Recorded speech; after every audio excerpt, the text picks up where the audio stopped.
ఇలా ఈ రేసం 68,000 మేడతో గెలిచిండు. ఈడ మంత్రుల సామేల్ 52,000 మేడతో గెలిచి మీకు చేసి ఆపలేమే, మీ చెంతకు రాలే. మమ్మల్ని ఎందుకు హీనంగా మాట్లాడుతా ఉన్నా? మీ నియోజకవర్గాలు చూసుకోరి, మీ నియోజకవర్గం మీ చక్కదనం చూడండి. ఏమనుకుంటారో మీరు?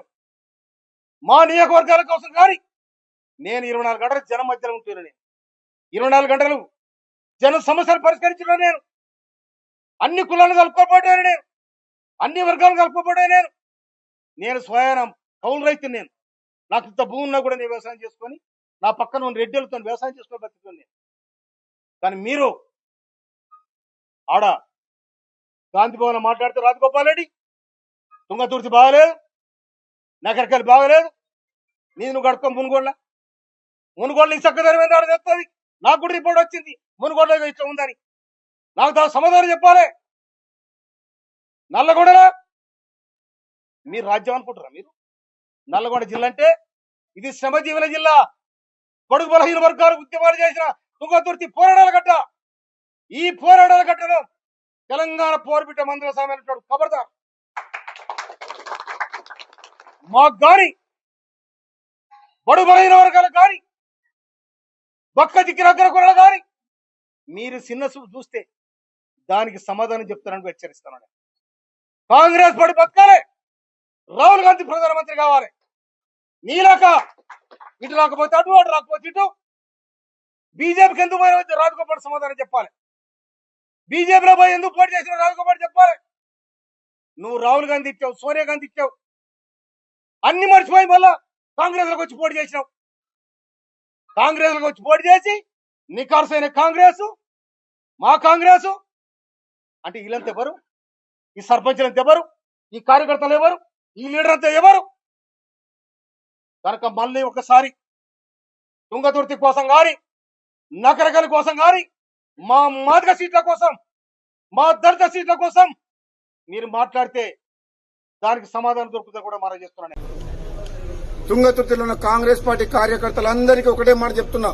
నా అభిమానులకు, నా పిలుపు మేరకు సామెల్ని గెలిపించిన మీరందరికీ కూడా నేను క్షమాపణ చెప్తున్నా. ఒక తప్పుడు వ్యక్తిని తీసుకొచ్చి టికెట్ ఇప్పించినా అని చెప్పి నాకు అర్థమైంది. మీకు క్షమాపణ చెప్తున్నా. మందుల సామెల్ గారు ఏది ఆలోచించి మాట్లాడుతుర్రో, నాకు టికెట్ ఇప్పియమని చెప్పి మా ఇంటికి ఒక 100 సార్లు వచ్చిండు. మన తుంగతుర్తితో సంబంధం లేకపోతే మా ఇంటికి వచ్చి టికెట్ ఇప్పియమని ఎందుకు అడిగిండో నాకు అర్థం కాలే. అక్కడ చాలా మంది టికెట్ కోసం పోటీ పడ్డారు తుంగతుర్తిలో. కానీ మందుల సామెల్ గారికి నేను మాట ఇచ్చిన, నేను తప్పకుండా నేను అసెంబ్లీలోకి తీసుకెళ్తా, నువ్వు అసెంబ్లీలో అడుగు పెడుతున్నావు నీకు మాట ఇచ్చిన. నేను తిరుపతిలో ఉన్నప్పుడు ఫోన్ చేస్తే ఆయన ఫోన్ చేసి ఇదే మాట చెప్పిన, నీకు మాట ఇస్తున్నా దేవుని సమక్షంలో నువ్వు అసెంబ్లీలో అడుగు పెడతావని చెప్పిన. మాట ఇచ్చినట్టు నేను కాంగ్రెస్ పార్టీలో చేరినప్పుడు నేను అడిగిన 2 టికెట్లు బాన్స్వాడలో ఏనుగు రవీందర్ రెడ్డి గారికి, తుంగతుర్తిలో మందుల సామెల్ గారికి. ఈ 2 టికెట్లు కూడా నేనే అధిష్టానంతో మాట్లాడి నా టికెట్ తో పాటు వాళ్ళకి టికెట్ తీసుకొచ్చి నేను.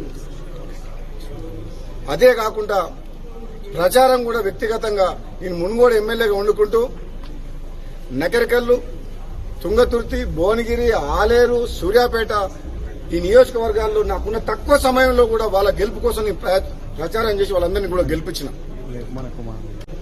మొదటి నుంచి కాంగ్రెస్ పార్టీ నమ్ముకున్న కార్యకర్తలకు అన్యాయం జరగొద్దు అని చెప్పి గాంధీ భవన్ సాక్షిగా చెప్పినా, మళ్ళా ఇప్పుడు చెప్తున్నా, తుంగతుర్తి నగరకల్ కాదు రాష్ట్రం మొత్తంలో తెలంగాణలో ఉన్న కాంగ్రెస్ పార్టీ కార్యకర్తలను కాపాడుకోవాల్సిన బాధ్యత నాలాంటి వ్యక్తి మీద ఉన్నది. ఈ ఆయారాం గయారాంలకు భయపడేది లేదు. నిజమైన కాంగ్రెస్ పార్టీ కార్యకర్తలను కాపాడుకోవాల్సిన బాధ్యత పిసిసి ప్రెసిడెంట్ మహేష్ కుమార్ గౌడ్ మీద, AICC in charge general secretary Meenakshi Natarajan గారి మీద, రాష్ట్ర కాంగ్రెస్ నాయకుల మీద, మాలాంటి వ్యక్తుల మీద, అధిష్టానం మీద ఉన్నది.